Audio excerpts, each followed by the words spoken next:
Juanita de los Ángeles Ariza Guzmán es defensora de los derechos humanos y ambientales, miembro de la Coalición por la Defensa del Derecho a la Salud y al Ambiente Sano, directora de la Red Nacional del Agua de Colombia desde 2014 y secretaria de la Comisión de Agua y Biodiversidad del Senado de Colombia. Hoy en Congreso y Sociedad hablamos con ella sobre las principales fuentes hídricas en riesgo en Colombia, las conclusiones del Encuentro Nacional por el Agua y la Energía Renovable, y las acciones a nivel Estado y a nivel individual que debemos tomar para proteger el agua y asimismo protegernos a nosotros. Amables televidentes, bienvenidos a Congreso y Sociedad, programa institucional de la Secretaría General del Senado de la República. Hoy nos acompaña Juanita Ariza. Juanita, bienvenida a Congreso y Sociedad. Muchísimas gracias, Sebastián. Un gran saludo para toda la audiencia que nos ve en todas las partes de Colombia. Bueno, Juanita, ¿en qué consiste el Encuentro Nacional por el Agua y la Energía Renovable?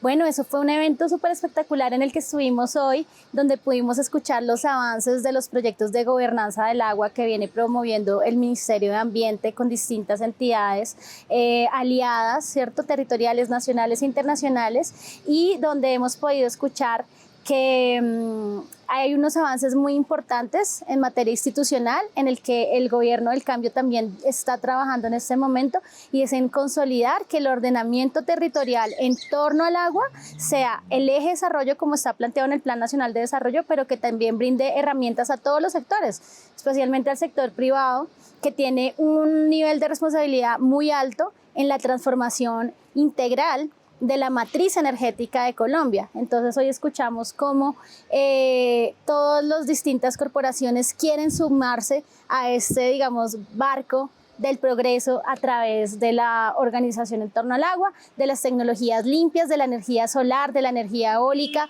de todos los elementos de transformación tecnológica que a nivel mundial ya están promoviéndose, ya se están desarrollando, y que Colombia pues necesitaba como de esa vocación política y de esa voluntad política para poderlo lograr, y en este gobierno del cambio ya lo estamos logrando. Mira tú que, por ejemplo, en Europa, la Unión Europea ha designado más del 40% del presupuesto interno para promover proyectos de limpios, proyectos de tecnología verde, de economía azul, también asociados al tema del agua, y que son los que están mandando la parada en la transformación del paradigma del desarrollo del mundo. Y Colombia pues no se va a quedar atrás, porque somos el país de la belleza, el país de la biodiversidad y por supuesto el país del agua. Y uno de los países con mayores reservas acuíferas del mundo. Juanita, ¿y cuáles son los puntos clave de crisis en cuanto al manejo del agua en Colombia? ¿Dónde es que se tiene que tomar acción ya para no perder esta fuente potable? Sebastián, esa pregunta es súper importante, qué bueno que me des este espacio para hablar de eso, y es precisamente la situación de nuestros glaciares y nuestros ecosistemas de alta montaña.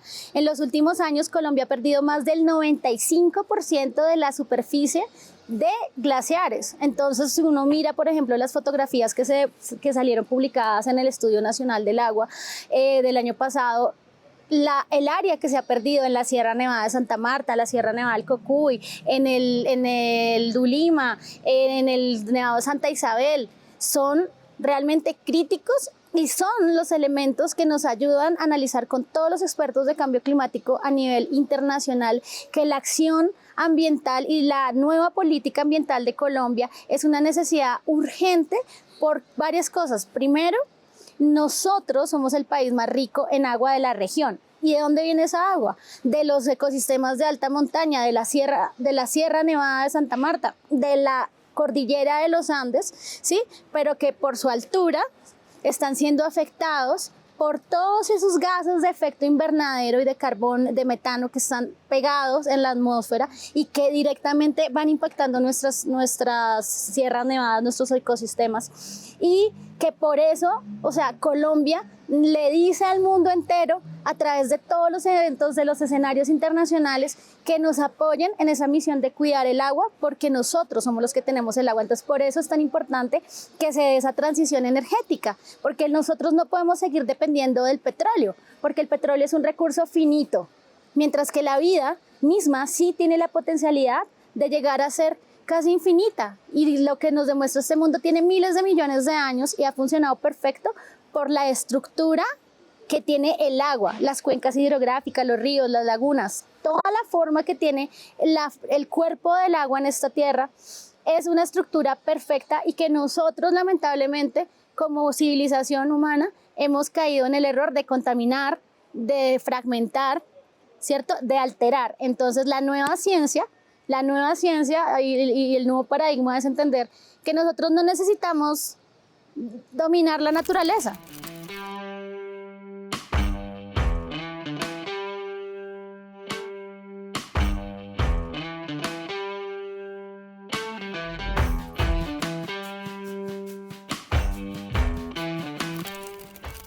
Lo primero que necesitamos es entenderla y segundo, respetar las causas del agua desde su nacimiento hasta su desembocadura para que pueda existir la vida. Entonces, por eso el factor fundamental en este momento, la protección de glaciares, y lo segundo, bueno, que no es menos importante, toda la situación ambiental de La Guajira, del departamento de La Guajira, que como ustedes saben, pues el gobierno nacional, nuestro presidente Petro, lideró un proceso para declarar la emergencia climática.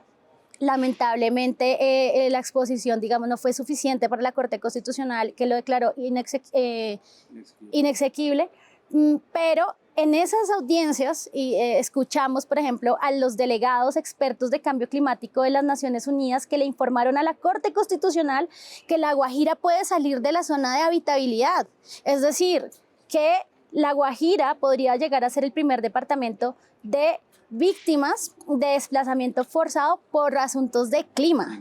Entonces, por eso es que necesitamos seguir promoviendo que el ordenamiento territorial en torno al agua se logre y que el río Ranchería, por ejemplo, que desemboca en la Sierra Nevada, que es el primer abastecedor de toda la región Caribe y que además es el que debe mantener la temperatura, pues sea declarado como sujeto de derechos, tal como viene la iniciativa de la senadora Marta Peralta, que es la presidenta de la Comisión del Agua. Es muy triste y tuve la oportunidad de ir al Jardín Botánico y allá hay una exposición a propósito de todos estos glaciares y hay unas comparativas, se muestra cómo eran los glaciares en los años 50, 60 y cómo son ahora y cómo se nota pues esa pérdida progresiva de espacio pues, de nieve y de espacio acuífero. E incluso hay en señal memoria algunos documentos que registran cómo la gente practicaba deportes de nieve en estos glaciares. Entonces claramente es una realidad, claramente hay que tomar acción muy concreta al menor plazo posible. Yo quiero preguntarte acerca de la inversión del próximo año del presupuesto nacional en torno a la protección del agua, que quedó finalmente ya en acciones concretas, yendo paso a paso, año a año, ¿qué se va a destinar para la protección del agua y de la biodiversidad? Bueno, ese es un tema muy importante, precisamente en este gobierno del cambio. Es la primera vez en la historia que se asignan más de 30 billones de pesos para el eje de ordenamiento territorial en torno al agua, que va a beneficiar tanto a las entidades que están encargadas de este tema, como a las organizaciones y comunidades locales, porque es la primera vez en la historia que nos estamos haciendo un esfuerzo enorme para convencer a todos los sectores de gobierno, a todos los sectores públicos, privados y a todos los actores fundamentales de este proceso, en entender que el gobierno debe generar no solo una base económica para lograr que estos proyectos ambientales tan importantes y tan pioneros, digamos, salgan adelante, pero además que esta plata tiene que garantizar una seguridad a los proyectos de inversión y que esta plata debe ir a través de las regalías que se suma además a lo que ya aportan las regalías a todos los departamentos. Entonces eso aumenta el rubro presupuestal para el país, para las iniciativas que tiene que ver con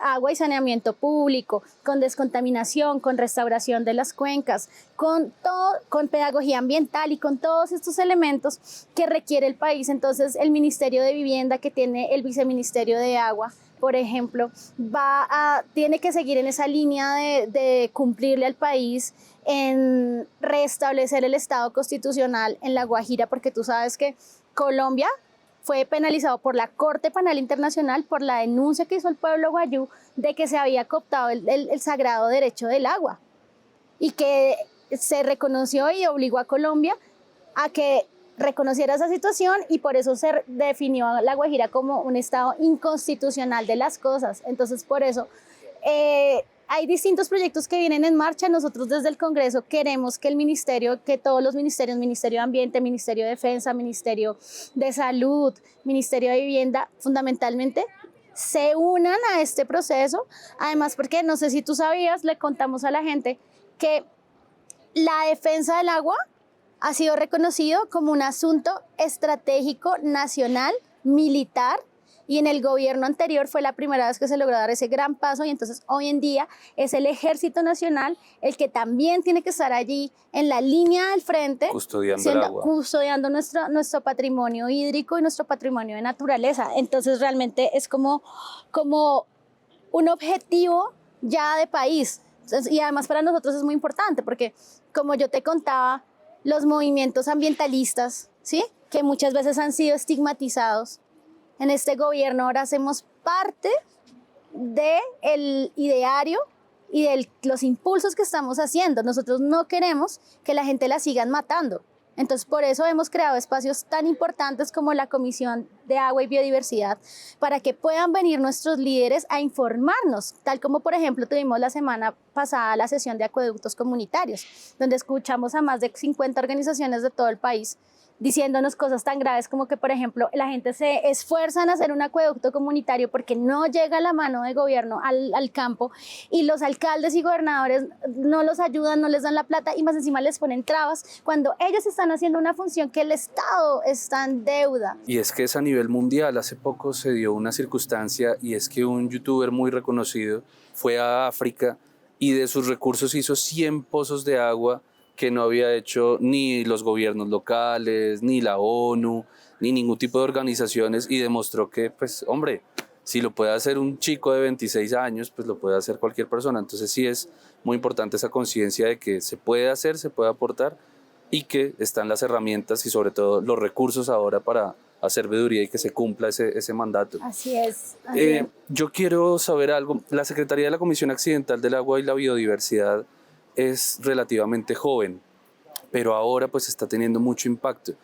Aparte de esta búsqueda de articulación con el gobierno, ¿qué se está haciendo desde el Congreso, puntualmente desde lo legislativo, para la protección del agua? Bueno, pues para nosotros es un orgullo, pues por primera vez en la historia haber planteado la creación de la Comisión del Agua desde la Red Nacional del Agua, que es nuestra organización, la cual yo fundé hace 14 años y donde actualmente hay más de 1.600 líderes, organizaciones, empresarios, gente de todos los sectores, funcionarios que durante estos 14 años hemos ahondado en la resolución pacífica de más de 400 conflictos socioambientales.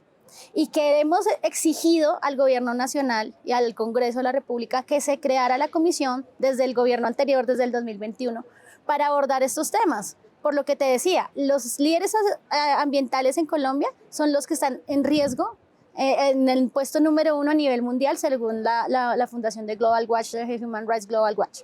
Ahora cobijados por el acuerdo de Escazú. Ahora que tenemos el acuerdo de Escazú, entonces nosotros estamos trabajando para crear un escenario seguro, primero que todo, ¿cierto? Porque tú sabes que acá en el Congreso nosotros no tenemos presupuesto, o sea, la parte de presupuesto lo manejan los entes del orden ejecutivo, nosotros en el legislativo no manejamos presupuesto, pero nosotros estamos en la obligación de crear las leyes, modificarlas, pero también hacerlas cumplir. Entonces aquí lo que estamos es luchando en la Comisión del Agua para tener un espacio seguro donde nuestros líderes ambientales y de todos los sectores puedan venir a informarnos qué es lo que está pasando y a generar una relación con los congresistas de Senado, Cámara, para poder empezar a darle gestión y manejo a estos temas que tal vez antes la gente ni siquiera sabía a quién dirigirse, a pesar de que Colombia tiene una infraestructura administrativa del agua, pero está un desorden, está muy desordenada, por eso estamos, lamentablemente es así, por los distintos cambios de gobiernos, por los distintos intereses políticos, porque realmente hay que reconocer que antes no había vocación para la protección del agua, sino el recurso siempre se ha visto como simplemente algo que se vende. Entonces nosotros en este momento ya estamos trabajando en impulsar asimismo los proyectos de ley que son fundamentales para dar una protección integral al agua. Entonces, por ejemplo, tenemos el proyecto de ley para declarar el agua como derecho fundamental, artículo 12A de la Constitución, que es un proyecto que lleva 8 años en el Congreso y no ha pasado. Esperamos que con este nuevo impulso de la Comisión del Agua lo podamos sacar adelante. El proyecto de ley de Río Ranchería como sujeto de derecho, que es el proyecto fundamental que te venimos contando con la senadora Marta Peralta y que esperamos que con la ayuda de Dios hoy ya quede aprobado en el primer debate de plenaria. El proyecto de ley para reconocer la democracia ambiental, que es un proyecto que ha surgido también de las comunidades para exigir que se respete la consulta previa, que se respeten los espacios colectivos, y así distintos proyectos que la ciudadanía ha venido trayendo al espacio y que queremos pues contar con todos ustedes para que, o sea, entendamos y le demos cumplimiento, o sea, a este sistema, digamos, burocrático administrativo que tenemos, ¿cierto? Pero que lo tenemos que hacer funcionar y el sistema de Colombia político es del pueblo y para el pueblo. Lo que tú mencionas es muy interesante y cobija acciones macro a nivel gobierno, a nivel empresas también, pero hay algo muy importante y es la conciencia individual de cada una de las personas a propósito del cuidado del agua. Muchas personas, por ejemplo, cuando se bañan desperdician horas de agua potable, regadera, desperdician cuando se lavan los dientes, desperdician cuando hacen el aseo de la casa, desperdician en las acciones básicas del día a día. ¿Qué mensaje concreto y puntual tú les darías para tomar acción en torno a la protección del agua y que no sea una responsabilidad ajena de los gobiernos, de los estados, de los políticos, sino una responsabilidad personal? Hay algo que es fundamental, Sebastián, que es que la gente también tiene que tener una ética, ¿cierto?, para su actuar. Entonces, la ética se ve en todo, desde cuánto tiempo te gastas tú en la ducha, hasta qué productos compras, hasta en qué pones la atención de tu vida. Entonces, a mí me parece que es muy importante que la gente comprenda que cerrar el agua cuando estamos lavando la loza es fundamental.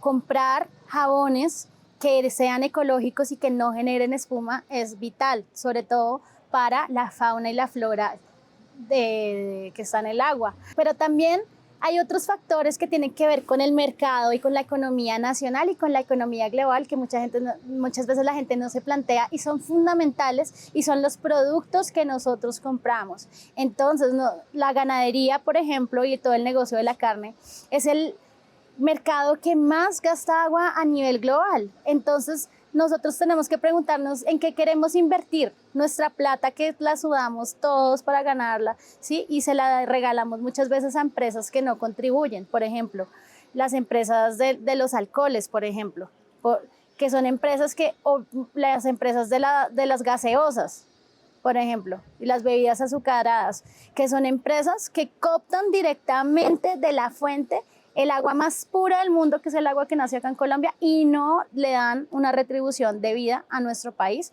para actuar. Entonces, a mí me parece que si uno está a favor del agua, pues no debe comprar gaseosas, que no debe comprar cosas que sabe que afectan no solamente en la cadena productiva a los animales en sí, pero también a toda la economía.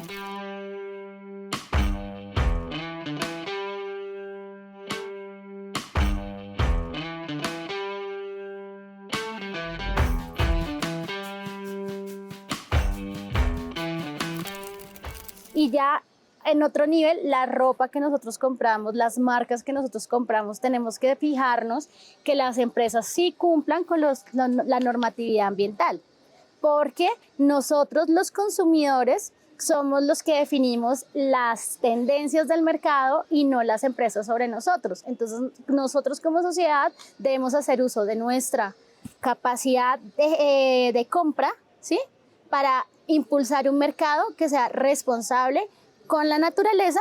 Y finalmente, que me parece fundamental, que hay mucha gente, también amigos de ustedes, conocidos, la señora del barrio, el señor de la tienda, no sé qué, que tienen iniciativas también autónomas de tejido, de artesanía, de productos ya hechos en casa, jabones que hacen, cosas que la gente hace. También es supremamente importante apoyar esos procesos. ¿Por qué? Porque la economía solidaria es uno de los mecanismos para la lucha contra la industrialización y el uso excesivo de los recursos naturales.